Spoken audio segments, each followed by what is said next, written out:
ঢাকেশ্বরী মন্দিরে এসেছি সার্বজনীন শারদীয় দুর্গা পূজার শুভেচ্ছা জানাতে।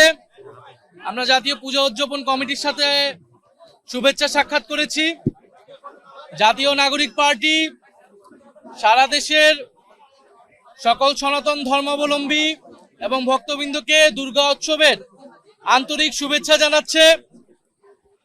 আমরা বাংলাদেশে জুলাই গণ অভ্যুত্থানের পরে যেই সম্প্রীতি এবং অন্তর্ভুক্তিমূলক বাংলাদেশ গঠন করতে চেয়েছিলাম, সেই বাংলাদেশের লক্ষ্যকে সামনে রেখে সকল ধর্ম মতের মানুষের ঐক্যের ভিত্তিতে আমরা সামনের দিনে এগোতে চাই।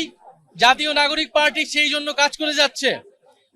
সারা দেশে যাতে নির্বিঘ্নে পূজা উদযাপিত হয়, সেই নিরাপত্তা যাতে নিশ্চিত করা হয়, সেজন্য সরকারের প্রতি আমাদের আহ্বান রয়েছে।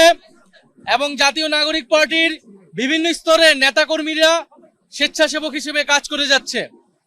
আমরা সনাতন ধর্মাবলম্বী ভাই ও বোনদেরকে শুভেচ্ছা জানাই এবং যে অন্তর্ভুক্তিমূলক বাংলাদেশ গঠন করতে চাই, সেই বাংলাদেশে তাদের সমান মর্যাদা এবং সমান অধিকার নিশ্চিত হয়, সেই জন্য জাতীয় নাগরিক পার্টি কাজ করে যাবে।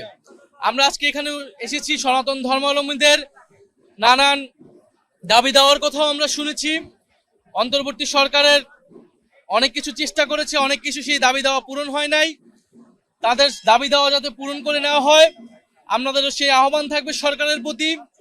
এবং বাংলাদেশের সনাতন ধর্মাবলম্বী সহ সংখ্যালঘু জনগোষ্ঠীর কেউ যাতে অনিরাপদ বোধ যাতে তাদের মধ্যে না হয়, সেই জন্য সকলে মিলে আমাদেরকে কাজ করতে হবে, সেই দায়িত্ব আমাদের সকলের।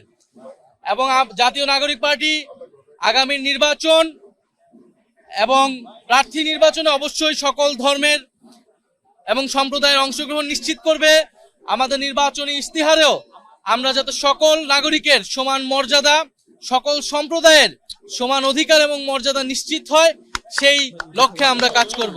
দৈনিক বাংলাদেশ মিডিয়া, সত্যের সন্ধানে সারাক্ষণ।